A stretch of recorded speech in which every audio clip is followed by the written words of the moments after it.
Next, we will have the Cochise County Board of Supervisors agenda for acting as the Cochise County Jail District Board of Directors, Tuesday, June 17th, 2025 at 10 a.m. Board of Supervisors Hearing Room, 1415 Melody Lane, Building G, Bisbee, Arizona.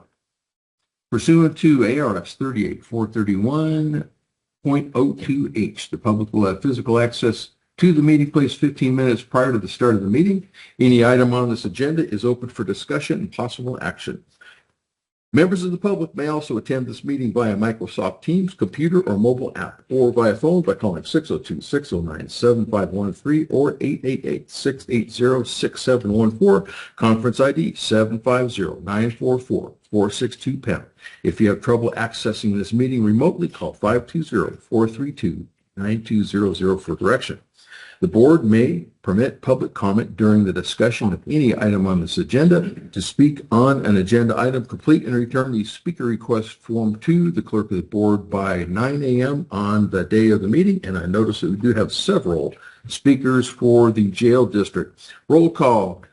District 1, Crosby is present. District 2. Gomez is present. And Mr. Antonori is not with us today. Call to the public. We are going to start with Mr. Randall Limbach. If you address us, please. Thank you. Randall Limbach, Sierra Vista. I want to thank each of you for taking efforts to repair an unconstitutional and illegal jail district tax and election, and that includes Mr. Antonori. Regarding the ballot, much of the public believes a bond is the most fiscally prudent for the taxpayer, as this would allow the immediate purchase of land and construction of a jail facility.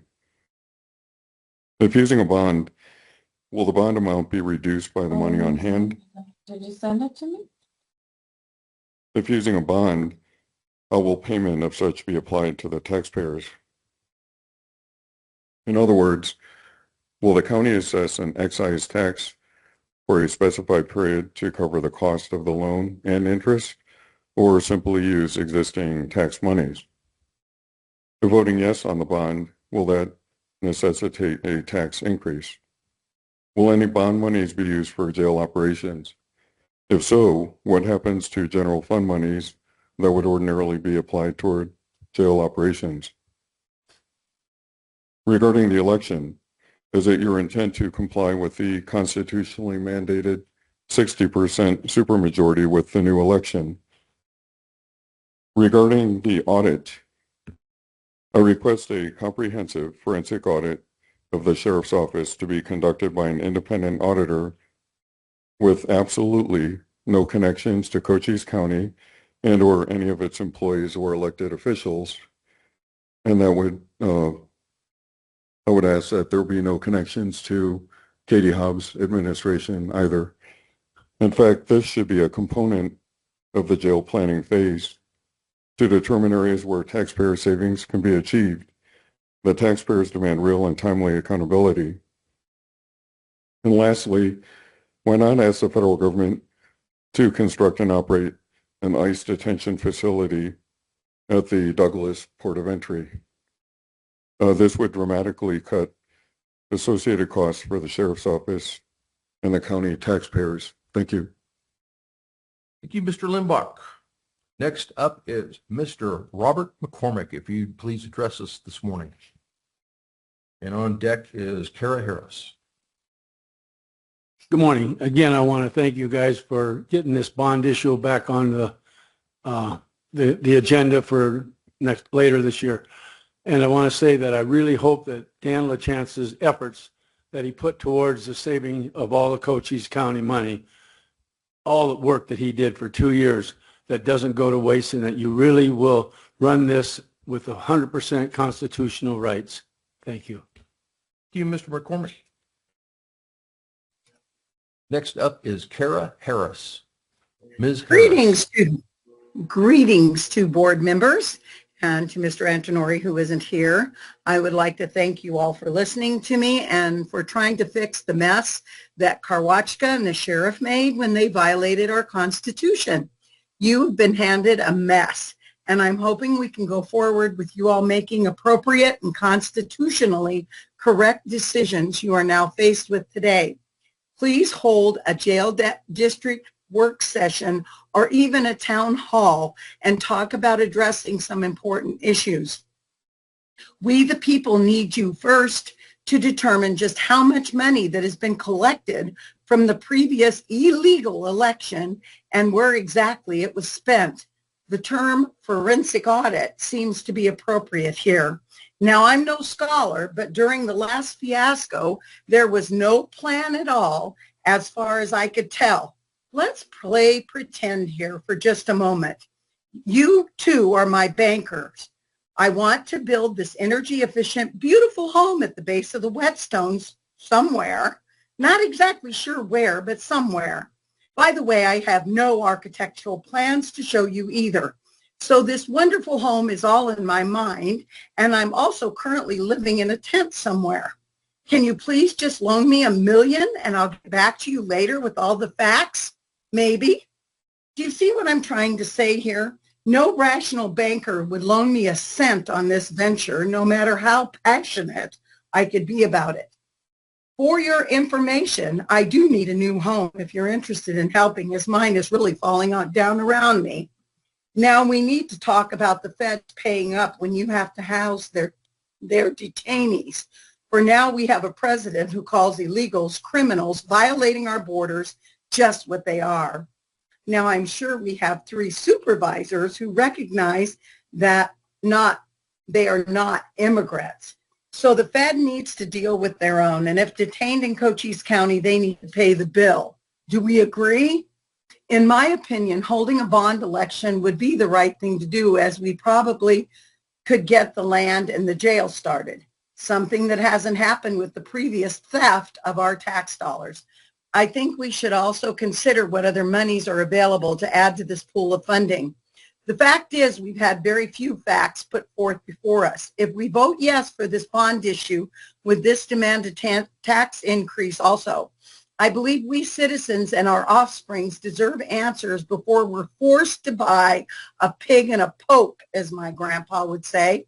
The last board rubber stamped, we need more than this as we struggle to make ends meet, as the doggone ends keep getting moved on us via higher prices or simply affording to keep food on our tables and our utilities turned on. And lastly, Ms. Harris, but I'm sorry. Your 3 minutes is up. Next up is Mr. Daniel LaChance.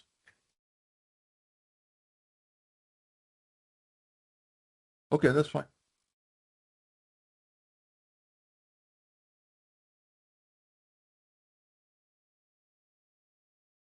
Ms. Inga McCord, are you with us today?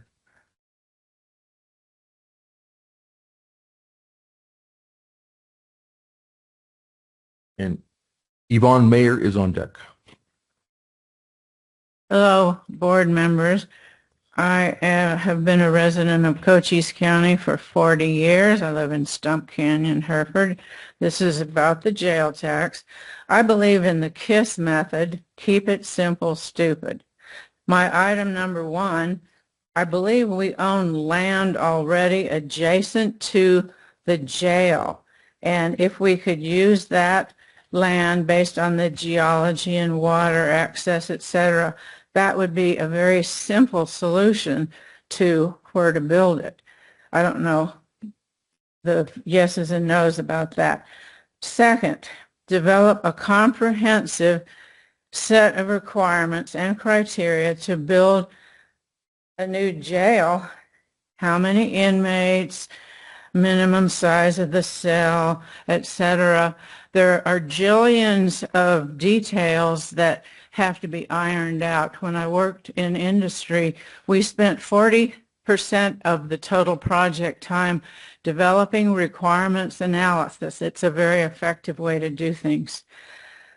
Number 3, develop a set of requirements for upgrading the old jail for perhaps office space and overflow annex for inmates. Number 4, tally all the money already available to the county, previously collected illegal jail tax money, Any slush funds may be called general fund. Have we applied for any grants? We should. We could also look at low-cost loans. Remember, you people work for us. You must protect us from higher sales taxes. We're already taxed too much. The goal of this project would be no tax. That's my position, is no tax. If there is a vote for more taxes, this is number 5, sorry. If there's a vote for more taxes, be sure you word the thing on the ballot, the verbiage on the ballot, and insist to the members of the community that you have exhausted all resources available first. Let's work hard and together make everyone happy first, the taxpayers. Second, the law enforcement community should be second. These inmates, criminals, do not deserve a Taj Mahal, and taxpayers do not deserve more financial burdens after the gutting of the middle class by the regime of Joe Biden. Thank you. Thank you. Next up, Ms. Yvonne Mayer.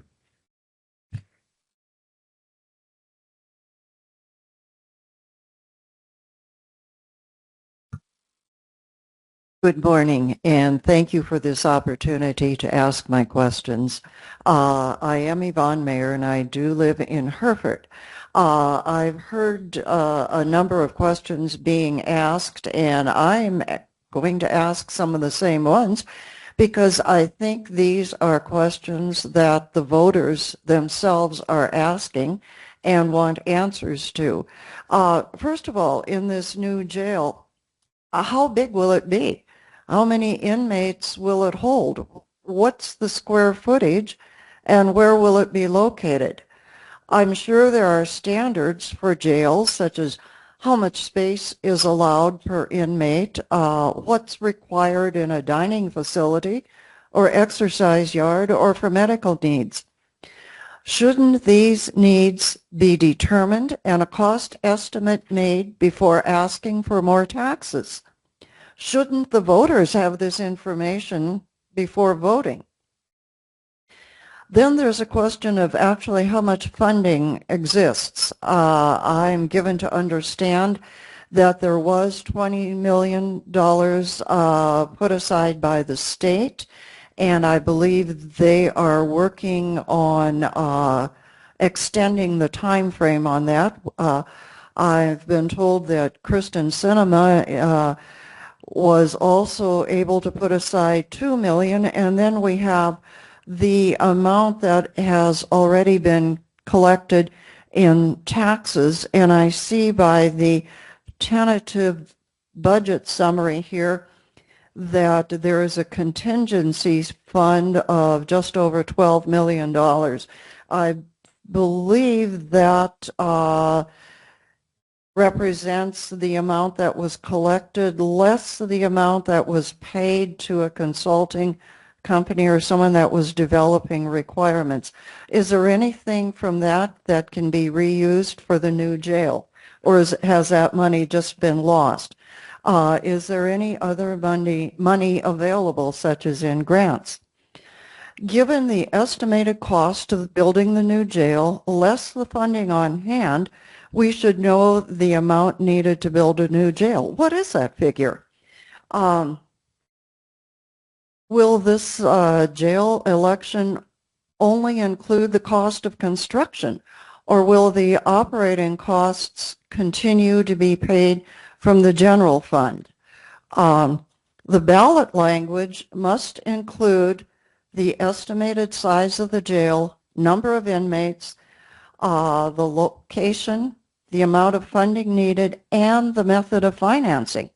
Under no circumstances, just don't ask us to sign a blank check. Thank you. Thank you, Ms. Mayer. Okay, so the chair would hear a motion for consent agenda items 1 and 2. And then we can have discussion? Sure. Okay. So I move to approve consent agenda items 1 and 2. Second. Did you have discussion points? Yes. Ms. Gilman, our county administrator. One thing from all the emails that I've received and from what I've heard is a lot of misinformation or not an understanding of what we have in our funds, what we use the funds for, that there was a chin study, that a lot of the questions have somewhat already been answered. So would it be possible for you to, and I'll give you the emails that I have, to be able to put in writing, and I think writing is really important because nobody can spin it, nobody can take it out of context, and address these questions and give the truth and transparency that these people need to understand what we actually have to work with, what is truth and what is misinformation. Yes, ma'am, I can do that. Okay. And then we will do, we'll put it in our website, send it to the paper, Sierra Vista, in a sense where it's not something the reporter is doing the spin on. And then I will send that out to all the people that I've received emails from. Thank you. I appreciate it. Ms. Gomez's points are well taken, and I would add that the ballot language must contain future revenue demands of the jail. That's in statute, and I was looking for it, but I got stuff scattered all over the place, and I can't grab it real quick. But a lot of you have received a 4-page file from me called "What Was Wrong with the Jail District" or something like that, and it has the statutes out of chapters 48 about it. So. It all has to be legal, and it all has to fit into the statutes and so on. And I don't know, I'd like to add one thing. Is it possible to put out there what was agreed on that settlement, what is required by us to do after the settlement it's already been accepted, right? So that people understand what we have to do because we settled. That settlement is attached to an agenda item on our website from that meeting where it was approved. But I can make sure I can put it in a more appropriate place. There's so many emails, but if you can send that, I will send that out again so people understand what we're required to do having accepted that settlement. Okay, and that is an important point. As again, your points are well taken. Thank you very much. And what we are going to do is going to depend a lot. It's going to depend a lot on what the statutes are, and then it's going to depend a lot on what the settlement was from the case that we settled with Mr. LaChancellor recently. One of the questions that I got is, well, when are we going to quit collecting the tax? And I believe that's going to be the end of this month. Is that correct? Right? I can give more of an update in my comments Okay, to go that's fine. through upcoming meetings. I That's don't want to fine. wander too much That here. sounds good. Okay. So are there any further comments? That's it for me. Okay. So there's been a motion and a second for the consent agenda items for the county jail district. All those in favor say aye. Aye. Aye. The motion passes, and that concludes the jail district meeting.